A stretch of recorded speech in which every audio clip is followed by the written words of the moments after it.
Les paroles s'envolent et les écrits restent à ton coutume de dire, mais que deviennent ces quelques lignes une fois couchées sur du papier et assemblées sous forme de bouquin. Ce soir, votre programme Comprendre à travers la thématique Errance d'une littérature politique en quête d'une identité s'intéresse à ce cercle très fermé où plus ou moins les initiés de la pensée ont accès.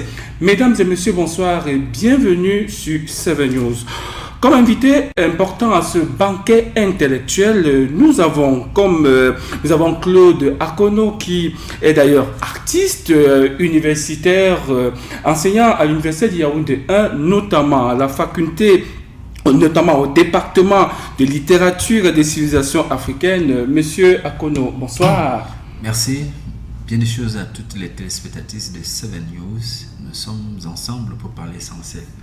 À vos côtés, on a remarqué tout à l'heure Jean-Philippe Ngemata, journaliste au quotidien Le Jour, secrétaire général du club des journalistes politiques du Cameroun, mais très récemment encore, il est aussi auteur d'un ouvrage très célèbre, Mes dialogues avec Monon Djana.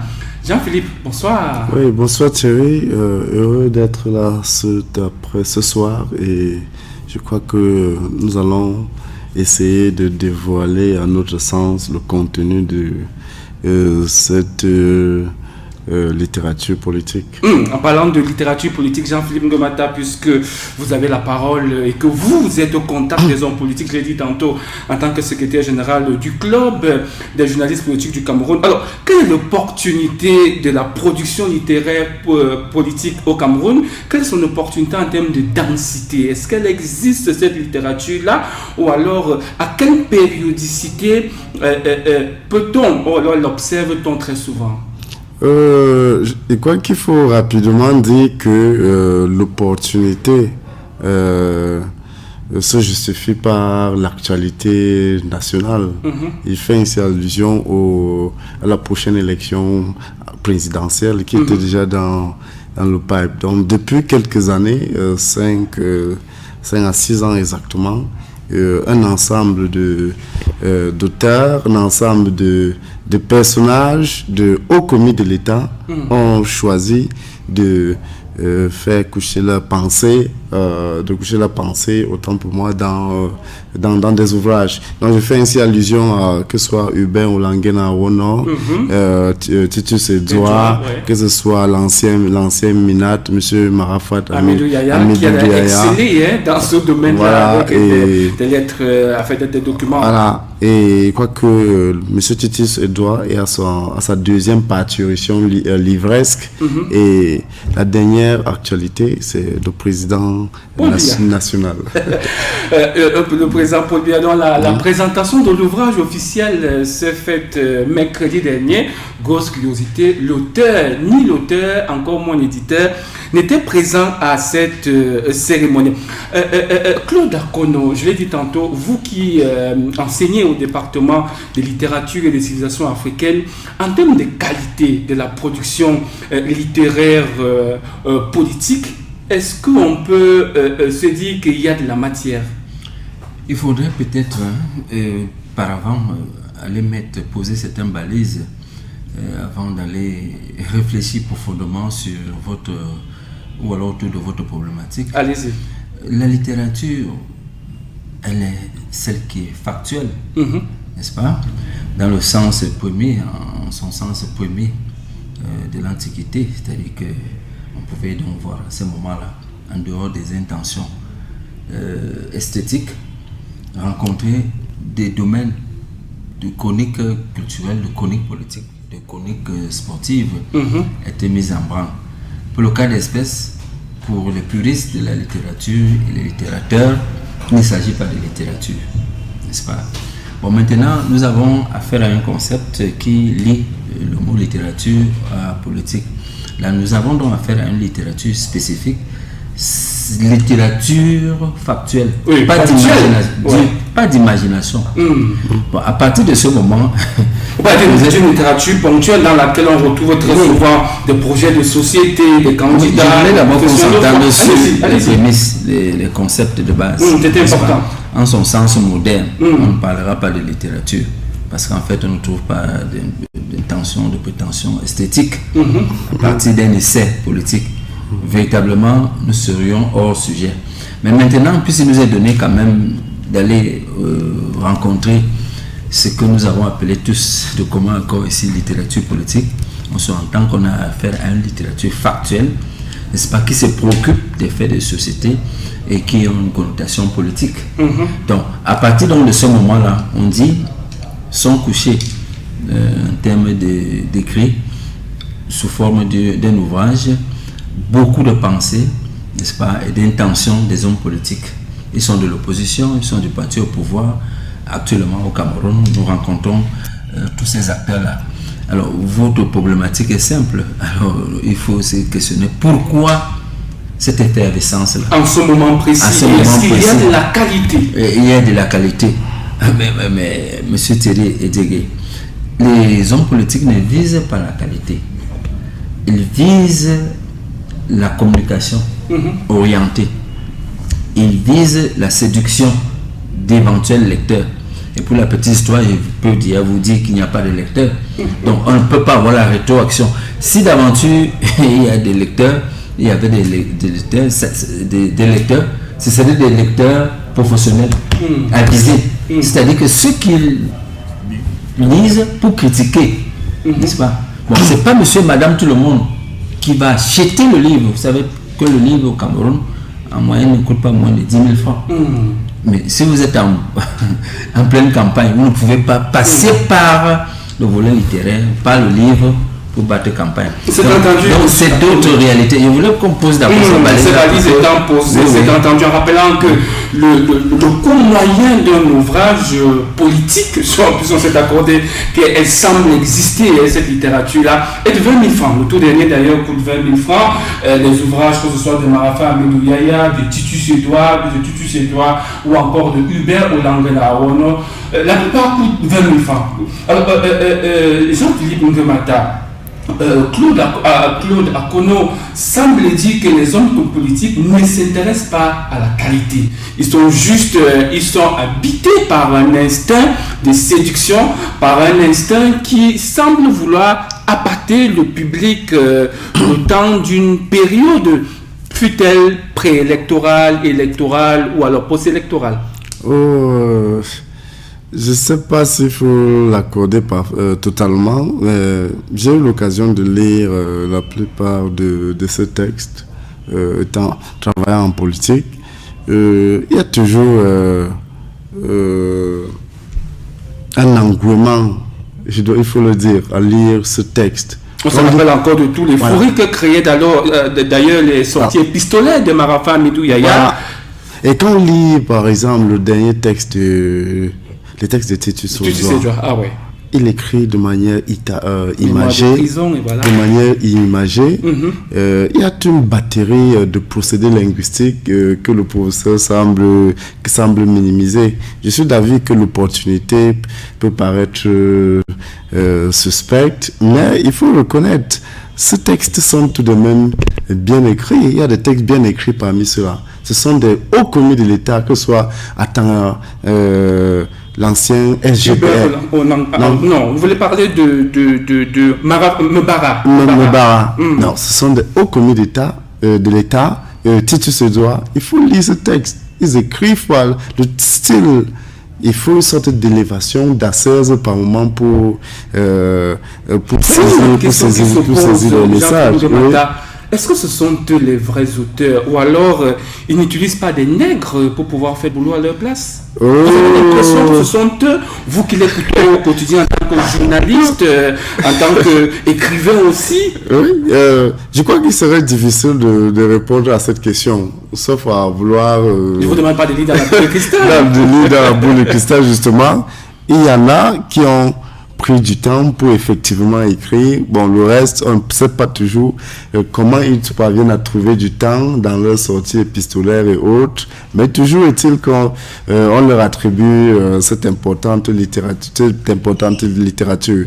Mais la caractéristique, à mon sens, le dénominateur commun de toute cette littérature politique, c'est le problème de la gouvernance. D'une manière ou d'une autre, on note d'un côté le problème de la question de la gouvernance qui oppose les gouvernants et les gouvernés. Donc c'est ce qui ressort d'une manière transversale dans tous ces textes. Ouais. Alors, Claude Akono, on a comme l'impression que pendant cette période où la littérature, ce que nous avons appelé ici littérature politique, semble abonder, il n'y a que, j'ai failli dire, une partie de la classe politique qui se prête au jeu.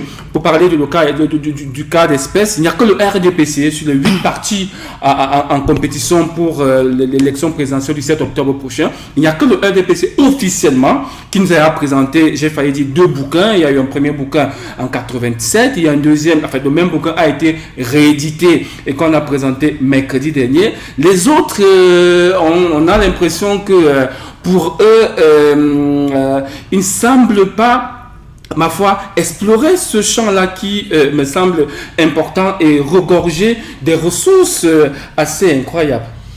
Oui, il faut le dire peut-être dans ce sens-là, mais il ne faut pas oublier qu'au-delà pour le libéralisme communautaire, il y a quand même eu aussi des ouvrages comme celui qui me revient à l'esprit maintenant, là, L'appel du peuple. C'est un ouvrage, celui-là? Il ne faut pas non plus oublier aussi. Vous avez dit que L'appel du peuple, c'est un ouvrage. Moi, je croyais que c'est une constellation des desiderata d'un peuple qui semblait appeler un candidat à la magistrature suprême. Allez-y. Nous parlons du livre. Ah oui, puisque il s'agit d'un livre. Je suis d'accord. Nous parlons allez-y. Du livre, n'est-ce pas? Bon, c'est pour ça que j'ai voulu. Oui, c'est important. Il y a beaucoup de façons génériques d'aller vers le livre, dans sa construction, dans son édition et naturellement dans sa critique, celle que nous voulons faire aujourd'hui. N'oubliez pas aussi, Thierry et Diego, qu'à côté du RDPC, il y a des sympathisants RDPC qui ont écrit beaucoup de livres. Ouais. Tous ces livres-là ont souvent été dédicacés du côté de Hilton Yaoundé. Donc, maintenant, vous vous préoccupez des autres, de leur mutisme. Je ne crois pas qu'ils soient aussi muets que cela. Pourquoi? Parce que chaque fois qu'on rencontre des points, des plans de société des différents candidats, ça passe par des prospectus. Ils disent qu'ils ont résumé le plan de société des candidats, mais en fait, derrière ces résumés-là, ces condensés, se cachent des livres. Mais des livres qui jamais ne sortent. Bon, malheureusement, tant qu'un livre n'est pas édité, il n'en est pas un, malencontreusement pour eux. Donc peut-être que les stratégies de communication qu'ils vont déployer vont dévoiler qu'en fait de compte, ces livres-là seront disponibles en pleine campagne électorale. Donc c'est pour vous dire qu'il y a une floraison de livres qui tournent autour du fait politique au Cameroun et qui ont le contenu thématique que nous rapportait le copanéliste tout à l'heure là. Mais je disais au niveau de la forme, qu'importe, d'ailleurs, vous ne pouvez pas écrire et admettre que l'éditeur ne vous ait pas relu, ne serait-ce que parce qu'il y a une petite censure au niveau de la relecture. Vous n'allez pas quand même écrire des énormités. Vous aurez des procédés, vous aurez un style quand même digeste pour qu'en fin de compte, le destinataire avec qui vous adressez puisse lire et vous comprendre.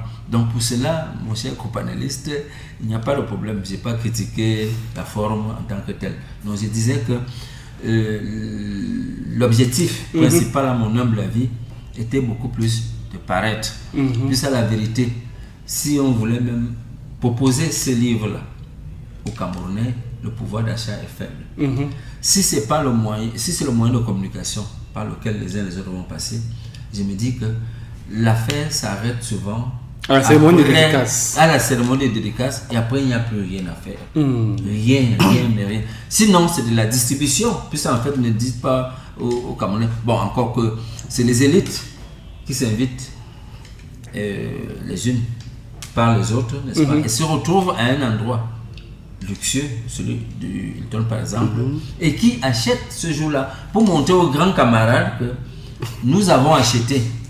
Mais écoutez, le petit peuple ne se reconnaît pas dans ce marché de dupes. Donc il faut faire très attention. Vous posez une problématique centrale. La littérature politique, à quoi elle nous sert? Très bien. Véritablement. On va répondre à cette question, Claude Akono, tout à l'heure, à quoi nous sert la littérature politique. Mais bien avant, Jean-Philippe Ngomata, l'impression que nous avons, c'est que quand on essaie de faire une comparaison entre l'élection présidentielle 2011 et l'élection présidentielle 2018, en termes de parution d'ouvrages politiques de la part des partis, des formations politiques, c'est pauvre. En termes de contenu, les uns les autres continuent de nous promettre des ouvrages qui jamais ne sortent des tiroirs. On parle des professions de foi, on parle des programmes politiques, on parle même de toute une ligne directive qui semblerait être dans une boussole, se cacherait dans la tête soit du promoteur du parti politique ou bien du porte-parole, mais jamais cela ne se matérialise. Je dois dire, vous posez là une fois de plus, c'est quoi le problème, si je vous ai bien compris, le problème de la qualité et de l'opportunité. De la régularité. De la régularité. Je crois qu'il y a une constance. Depuis une période de 5 à 6 ans, des anciens commis de l'État, pour l'essentiel, pondent des ouvrages et nous nous abreuvons à leur source et nous comprenons plus ou moins comment fonctionne la société camerounaise. Comment fonctionne la société camerounaise, les instances supérieures, les ensembles des anciens collaborateurs du chef de l'État. Il faut le dire. Quand Mebara, quand Jean-Marie Mebara, Titusé Djoa, Marafa Amidouya, il faut lire Hubert Olangana. Je lisais encore le dernier texte de Hubert Olangana ce matin et de Titus Edouard également. Mais on a envie de se poser une question. Pourquoi c'est seulement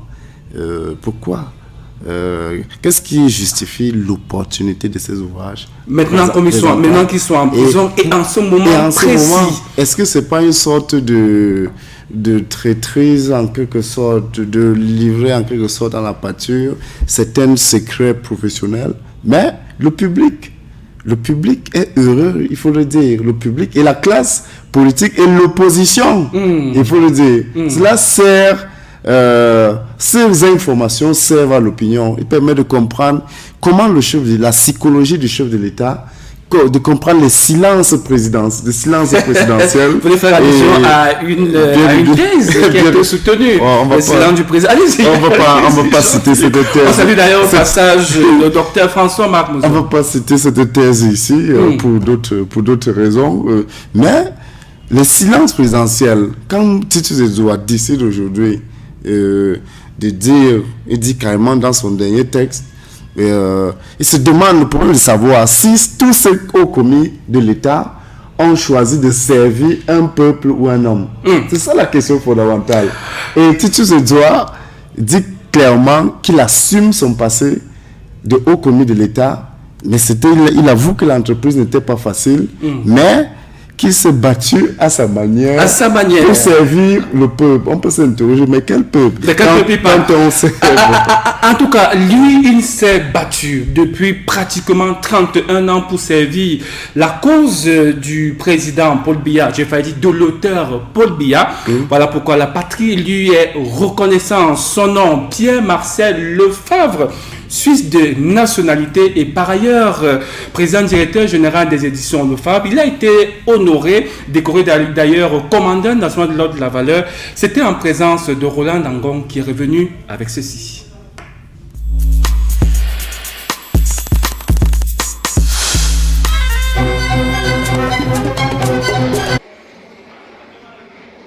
L'année 1987 restera à jamais gravée dans la mémoire de l'histoire littéraire camerounaise, car elle marque l'édition du tout premier ouvrage du président Paul Biya, ouvrage intitulé « Pour le libéralisme communautaire ». Document qui sera une sorte de boussole pour l'homme lion durant ses multiples mandats à la tête de la République. C'est donc pour rendre hommage à celui qui a cru à son talent d'écriture, alors qu'il n'avait que 3 ans de règne au sommet de l'État, en lui ouvrant grandement la porte des éditions Lefebvre, que l'homme de culture Pierre-Marcel Lefebvre a reçu ses distinctions de commandeur national de l'ordre et de la valeur. Cette cérémonie se veut un moment d'hommage et de reconnaissance de l'importance du livre dans la diffusion de la connaissance et la promotion de l'image de notre pays. Le livre et plus généralement l'écrit constituent ces outils qui ont favorisé la consolidation de notre unité nationale et la construction de notre mémoire collective, dont le musée national qui nous abrite en cette circonstance est l'un des creusets. Après l'Albanie et la Côte d'Ivoire, le Cameroun suit le bon exemple en honorant cette figure emblématique de la littérature suisse. Celui-là même qui a créé le Salon du Livre de Genève, membre influent du Salon africain du Livre. Voilà donc la personnalité qui, le temps d'un après-midi, a mobilisé dans la salle d'exposition du Musée national une demi-douzaine de membres du gouvernement en créant au passage une sorte d'émulation chez les éditeurs locaux. En tant qu'éditeur, jeune éditeur je dirais, cette cérémonie m'inspire 2 choses. La première, c'est la reconnaissance, n'est-ce pas, du chef de l'État à un grand éditeur qui est M. Fabre. Et également la reconnaissance de tout un peuple, parce qu'il faut le dire, le livre intitulé « Pour le libéralisme communautaire » du président Paul Biya a inspiré quand même beaucoup d'hommes politiques. Sa vision, car dans ce livre-là, il présente bien évidemment, vous savez, sa vision, n'est-ce pas, du Cameroun, d'hier, d'aujourd'hui et de demain. La deuxième chose qu'elle m'inspire, moi en tant que jeune éditeur, elle m'encourage, n'est-ce pas, à travailler pour demain être célébré comme M. Favre. Si écrire, c'est prendre date avec l'histoire, produire sur support physique ou numérique le fruit de la pensée est une œuvre exaltante qui mérite d'être reconnue, respectée et célébrée dignement par les instances en charge.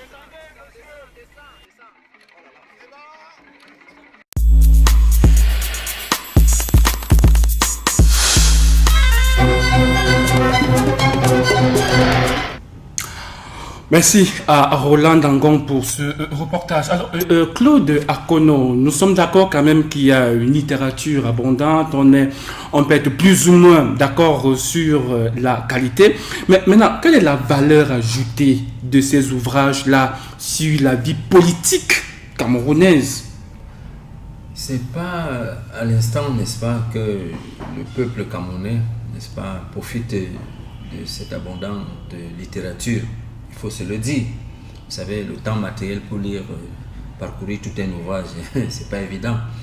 Je crois que c'est au fur et à mesure que les années passent et que ces livres entrent dans certains circuits de recherche, que ce soit à l'université ou dans certains centres de recherche, on découvre effectivement qu'il y a là, dedans enfui, une certaine histoire politique de notre cher et beau pays. Malencontreusement, ce n'est pas bénéfique pour ceux actuels, des contemporains et des compatriotes qui auraient bien voulu en profiter. C'est vrai, le champ d'action est déjà bien tracé, c'est-à-dire que le champ politique et de campagne, malencontreusement, nous mettons cela de côté, n'est-ce pas, pour voir que c'est beaucoup plus en différé et de façon lointaine qu'on récupère, si vous voulez parler de plus-value. Ce n'est pas les bénéficiaires ne sont pas ceux de notre époque-là. Ils viennent après. Puisque quelque part, quand même, au-delà de la forme, qui ne peut ne pas être de bonne qualité, parce qu'il y a quand même des relecteurs. Tout à l'heure, là, on décorait tout un éditeur, un Toubab. C'est un Suisse. Oui, bon, mais c'est vrai aussi, ça c'est une incongruité. Vous savez, ce qu'on devait célébrer, je crois que c'était l'auteur, ou tout au moins le représentant de l'auteur. On se retrouve en train de célébrer quelqu'un qui n'a pas demandé à être célébré. Dans tous les cas, s'il n'éditait pas ses livres, quelqu'un d'autre allait l'éditer. Donc je ne sais pas pourquoi il mérite tant de sollicitations. C'est entendu. Alors, Jean-Philippe Ngamata, sur le plan des idées politiques, qu'est-ce que des ouvrages comme cela apportent? Si je prends le cas d'espèce du libéralisme communautaire, la première parution est arrivée en 1987. 31 ans après, il y a eu une réédition. Et vous l'avez suivi, ça semble être le livre de chevet du parti au pouvoir, le RDPC.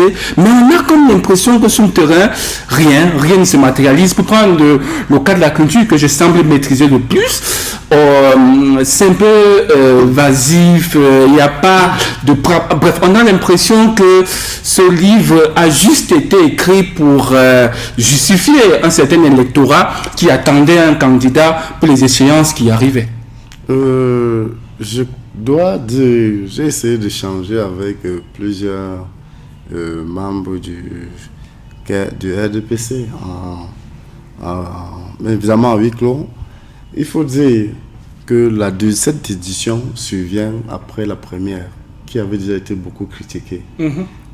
Ces ouvrages mettent en exergue l'humanisme, la philosophie du développement du président Biya.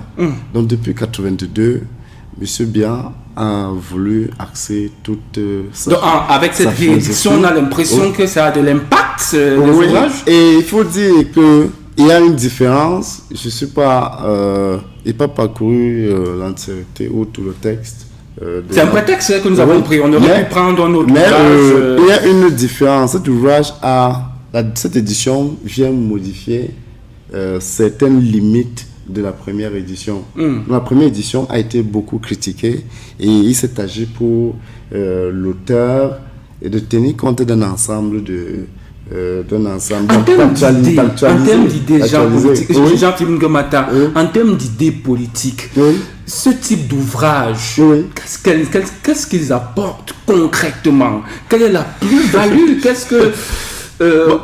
Sur le plan concret, il faut dire qu'au-delà de la sensation, les retombées ne sont pas précises, ne sont pas concrètes. Je disais tout à l'heure que quand ces ouvrages paraissent, il faut voir avec quelle dextérité une certaine classe se dirige dans les librairies pour avoir une copie. Il s'agit pour l'essentiel des ministres, ceux qui travaillent dans nos administrations, des hauts commis de l'État, qui souhaitent évidemment être au parfum des idées développées dans ce texte. C'est un garant pour éviter les censures. Tout à fait, mais il faut éviter, il faut immédiatement dire que ces ouvrages, dans l'immédiateté, permettent de comprendre la gouvernance camerounaise. C'est ainsi que perçoit l'intérêt de cet ouvrage. Il se pose pour l'essentiel. C'est le dominateur commun. La gouvernance camerounaise. D'un côté, nous avons les gouvernants, comment est-ce qu'ils travaillent. De l'autre, les gouvernés qui s'interrogent, qui questionnent l'action de ces gouvernants. Mais nous comprenons dans tous ces ouvrages, malheureusement, ce sont là, pour la plupart des hauts commis de l'État, des proches collaborateurs du président Biya qui se transforment en critiques et qui vilipendent de même son action. Et on retient finalement qu'au bout d'une trentaine d'années, le président Biya n'a rien fait à leurs yeux. C'est ce qu'ils développent dans ces ouvrages.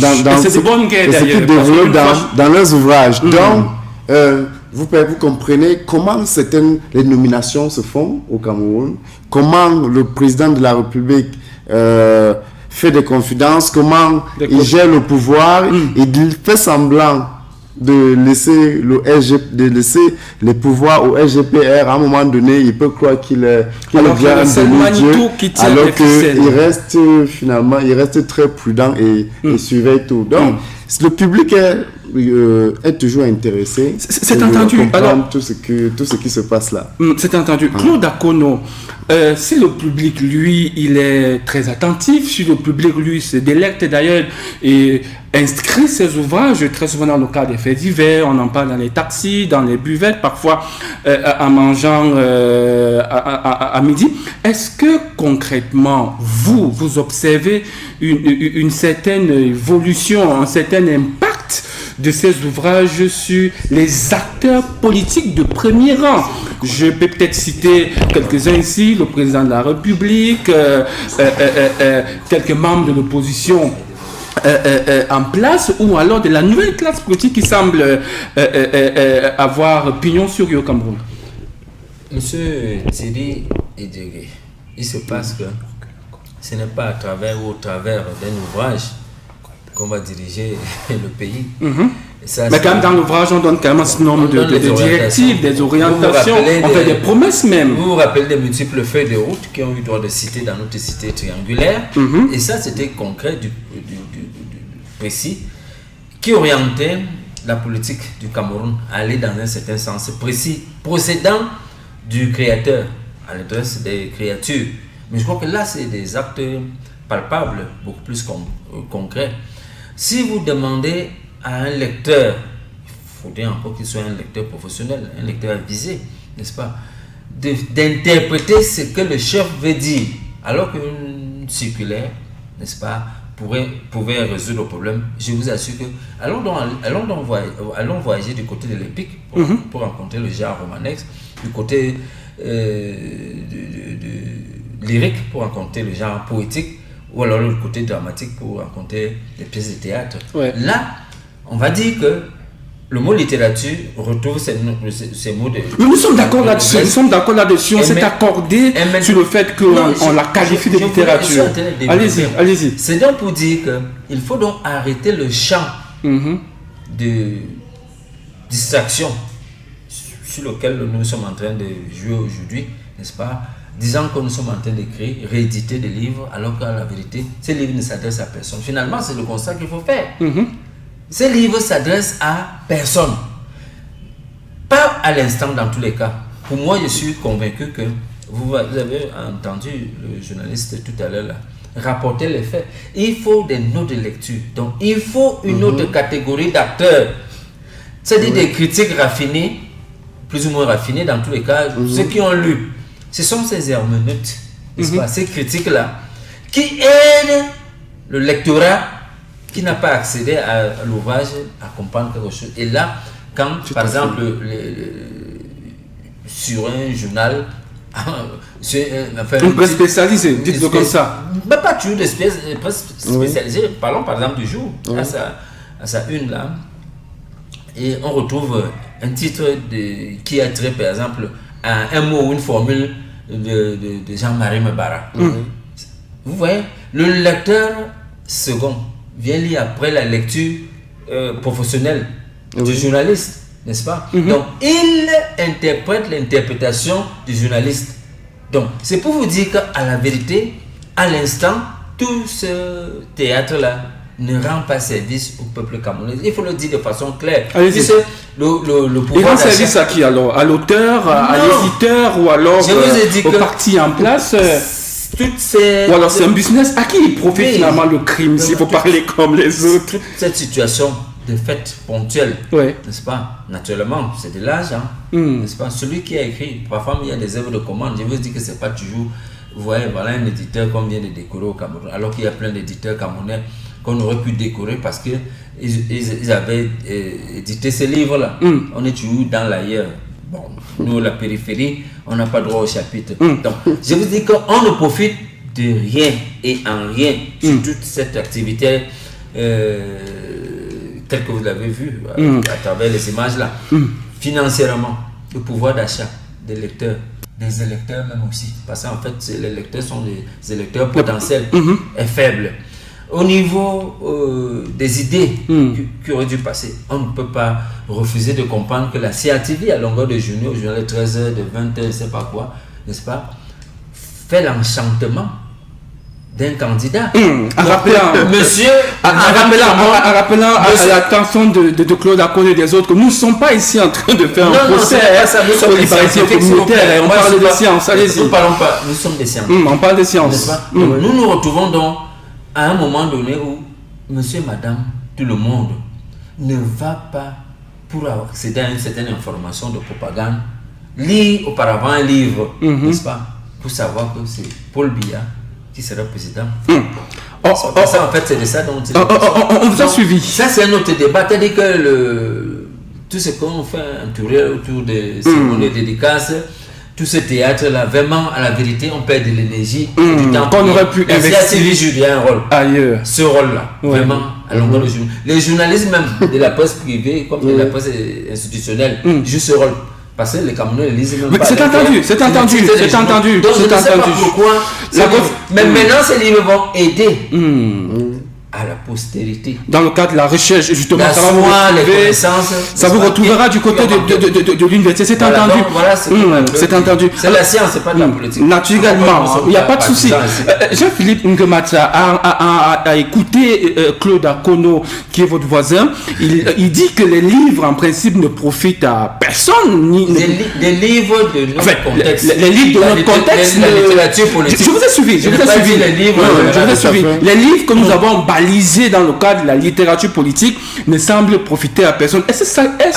À l'instant. Est-ce qui peut justifier le fait qu'il y a très peu de transformation dans l'arène politique malgré cette abondante littérature qui apparaît de manière spontanée au temps d'une élection? Je crois que cela peut se comprendre parce que cette littérature verse pour l'essentiel dans le ressentiment. Je crois que le professeur...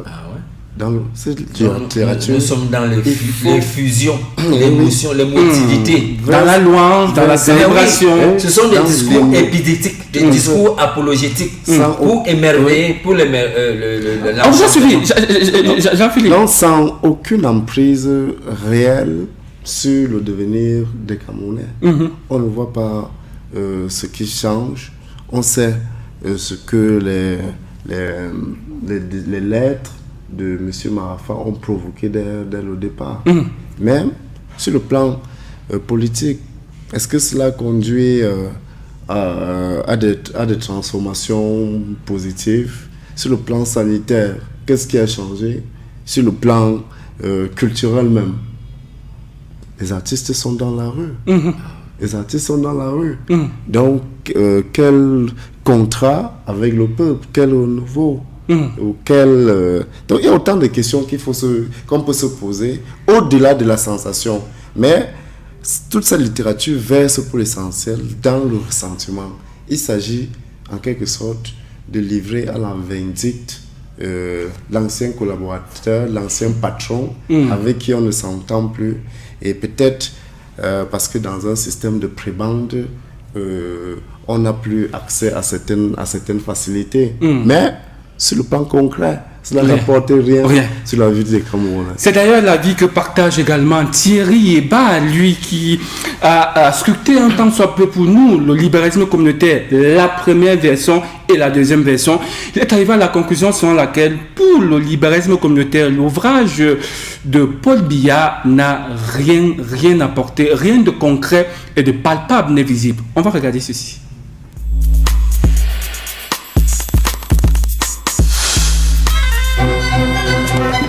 Paru en janvier 1987 comme le reflet du projet de société du Rassemblement démocratique du peuple camerounais pour gouverner le Cameroun à cette époque, le libéralisme communautaire semble avoir été rangé dans les tiroirs, puisque cette idéologie portée par Paul Biya a pris de l'âge sans jamais avoir résolu le moindre problème, encore moins esquissé la moindre solution identifiée.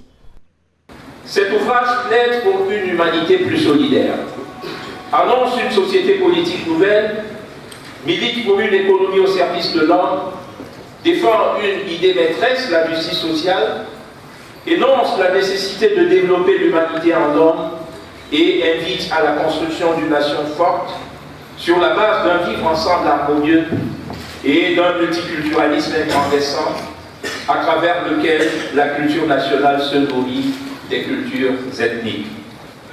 Ils mettent en évidence les éminentes qualités intellectuelles d'un homme d'État, le président Paul Biya, dont la pensée visionnaire rappelle que la politique est plus que discours et incantation, et davantage action et pragmatisme.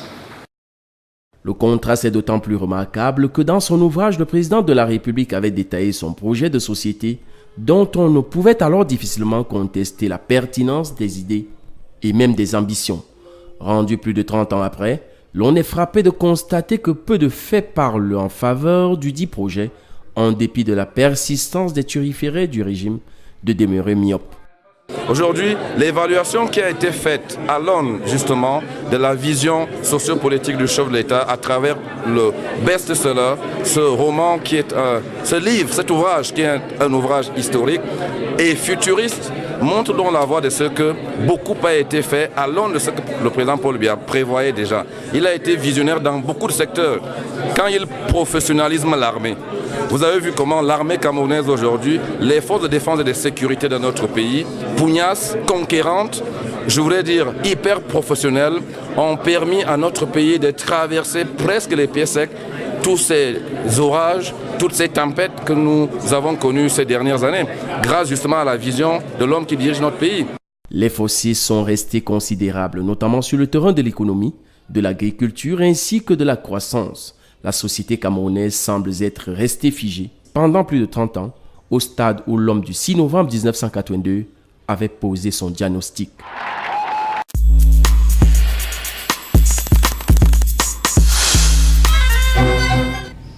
Lui au moins, il a eu le courage d'écrire et d'être maintenant jugé au pied du mur. Ses potentiels concurrents, jusqu'ici, personne n'a encore écrit un ouvrage.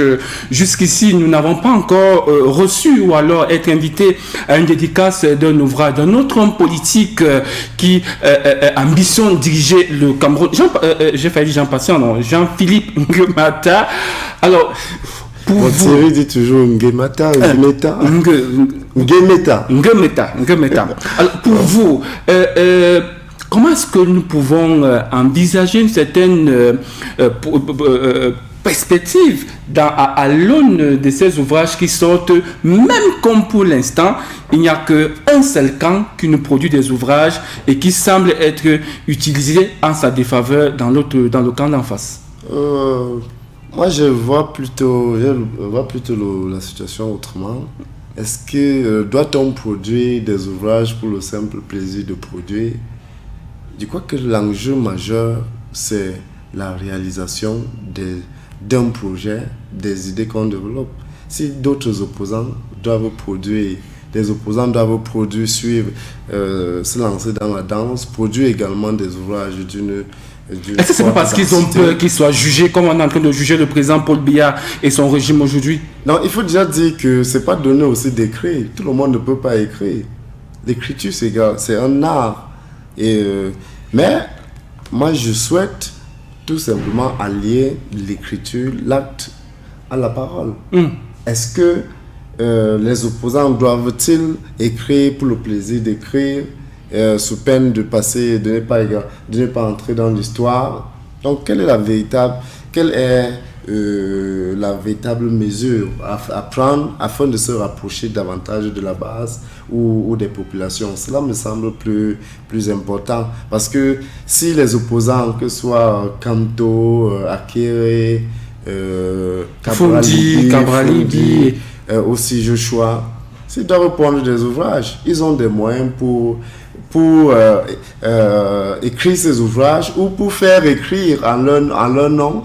Mais qu'est-ce que cela change au fond sur le quotidien des populations? Je crois que l'idéal serait de produire un projet de société à même de sortir un système de sa léthargie, de sortir les populations de l'asservissement, du degré élémentaire de vie, tout simplement.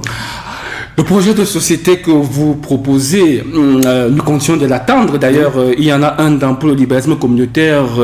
On continue d'attendre pour les autres, tout au moins matérialisés en ouvrage.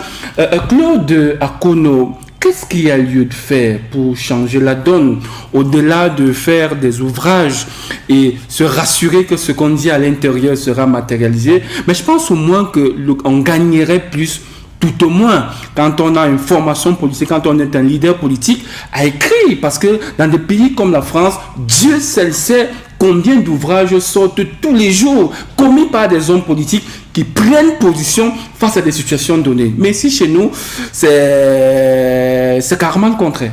Oui, pour élaborer des stratégies, formuler des recommandations à l'effet de sortir de l'ornière dans laquelle on est embourbé. Je crois que c'est ça l'objectif d'un homme politique, c'est-à-dire qu'à sa prise éventuelle ou potentielle de pouvoir, il faudrait bien qu'il mette sur pied un plan de société, une façon d'être et de faire qui soit à même de garantir le bonheur pour tous dans une nation. Mais écoutez, M. Thierry Diegué, ce n'est pas les mêmes modèles, les mêmes formes de communication, n'est-ce pas, qui vont voyager de quartier général en quartier général. D'aucuns peuvent se dire que, effectivement, après l'analyse de notre journaliste en studio, que ça ne vaut pas de la peine, puisque vous n'avez pas un lectorat qui vous lira immédiatement. Bon, et puis, on a souvent reproché les partis d'opposition. Dans tous les cas, on ne sait pas d'où pourrait-il tirer des financements pour tous ces... Vous avez... Mais il y en a quand même qui ont pu lever près de 30 millions pour déposer comme commission. Il y en a qui font le tour de la diaspora. Pour aller à l'essence, justement pour la quête de l'argent. Ce n'est pas, ils ne font pas ce tour-là pour... encore que c'est une dette morale. Donc, nous sommes là à une réflexion simple qui nous amène à comprendre que les uns et les autres, chacun ce qui le concerne dans tous les cas, a sa stratégie de communication. Ceux qui ont décidé de passer par les livres sont ceux du parti au pouvoir, qu'ils soient les enfants du dehors aujourd'hui, qui étaient à l'intérieur hier, ou alors ceux qui sont à l'intérieur. C'est-à-dire que vous êtes autour du président Paul Biya, vous écrivez pour l'enchanter, vous êtes à la 11e région, vous écrivez pour critiquer son action alors que vous étiez avec lui hier. Dans tous les cas, c'est une littérature qui a sa façon. Et qui a son public. J'ai dit que son public, oui, le public immédiat, il est possible que ce public existe par le fait des hommes des médias et des médias. En parlant d'hommes des médias, Claude Akono, je vous propose alors d'ailleurs de regarder l'attitude d'un homme des médias qui s'est rendu il y a quelques jours au Yaoundé Hinton Hotel d'assister à la présentation officielle en l'absence de l'auteur et de l'éditeur de la réédition pour le libéralisme communautaire, qui revient ici sur son ressenti à la suite de ce moment plus ou moins historique.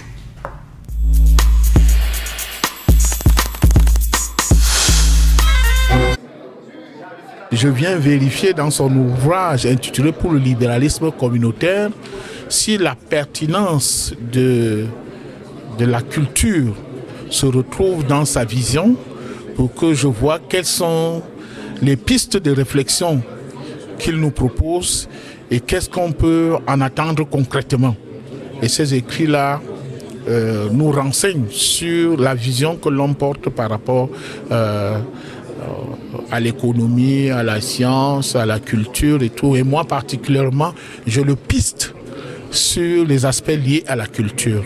C'est pour cela que cette réédition de cet ouvrage qui apparaît comme une nouvelle dédicace, pour moi, est tout simplement l'exhumation d'un ouvrage qui avait déjà pignon sur rue et que nous pouvons prendre comme témoin de son action culturelle.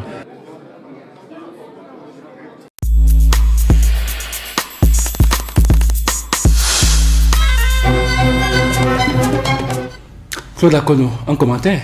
Oui, il faut le dire, Thierry Diegué, la culture et les arts sont de parents pauvres. Toutes les offres politiques qui sont disponibles, même pas à travers seulement les livres aujourd'hui que nous avons parcourus, ne mentionnent nulle part le fait culturel comme priorité ou comme préoccupation. Je suis d'accord avec M. Bilichot, n'est-ce pas, de s'intéresser à la chose culturelle, je ne suis pas d'accord avec lui. Parce que lui, il pourrait dire qu'à l'intérieur du libéralisme communautaire, au-delà de la théorie, il y a eu de la pratique. On n'a pas vu vraiment dans notre champ, moi je suis un acteur culturel de première heure, j'ai pas vu les retombées de cette vision. Il n'y a pas de souci, vous allez voir les retombées dans le prochain septennat au cas où le RDPC est aux affaires, parce que dans la réédition de Pour le libéralisme communautaire, la culture a tout un chapitre, c'est d'ailleurs le chapitre 6. Jean-Philippe Nguemata, quels peuvent être les nouveaux chantiers sur lesquels les chantiers à venir de ce que nous avons appelé ici la littérature politique? Je crois que cette littérature politique gagnerait à mettre davantage l'accent sur l'aspect culturel, comme vous avez su bien le dire. Il s'agit d'évaluer, on peut faire l'état des lieux aujourd'hui. Qu'est-ce que le libéralisme communautaire nous propose sur le champ cinématographique? Est-ce que la question est évoquée? Dans le champ de l'édition, est-ce que l'ouvrage nous propose des éléments concrets pour aider les artistes dans la publication de leurs ouvrages? C'est le premier.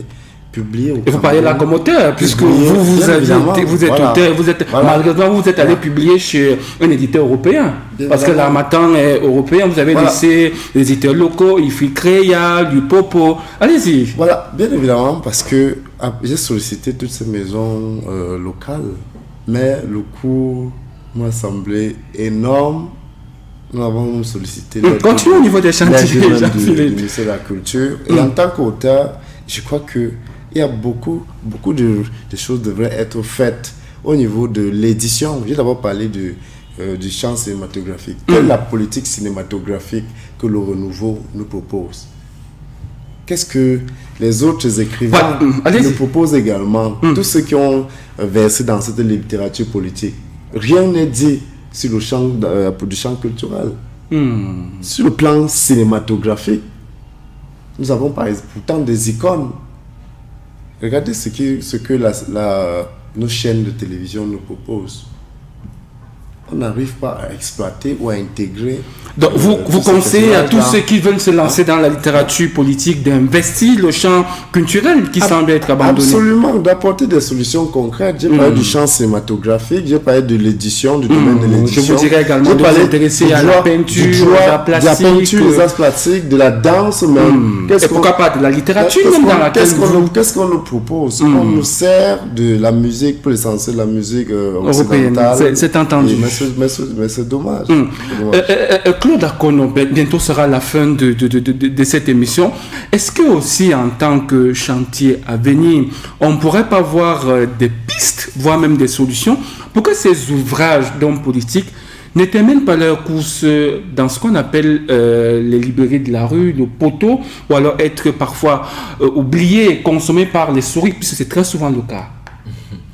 Alors, naturellement, je vous ai dit que le livre, si il coûte 10 000 francs, ça c'était moi modestement qui le pensais. Si vous avez rectifié, vous avez dit 20 000 francs.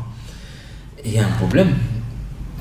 Dès lors que le livre devient caduc, parce à la vérité, après la période de campagne, on ne va plus être attentionné. C'est d'ailleurs qu'on a réédité, parce que tout ce temps de la première édition avait cours sur dans les librairies, les rayons des librairies, personne ne lisait. C'est pour ça qu'on n'a pas appliqué cette politique-là.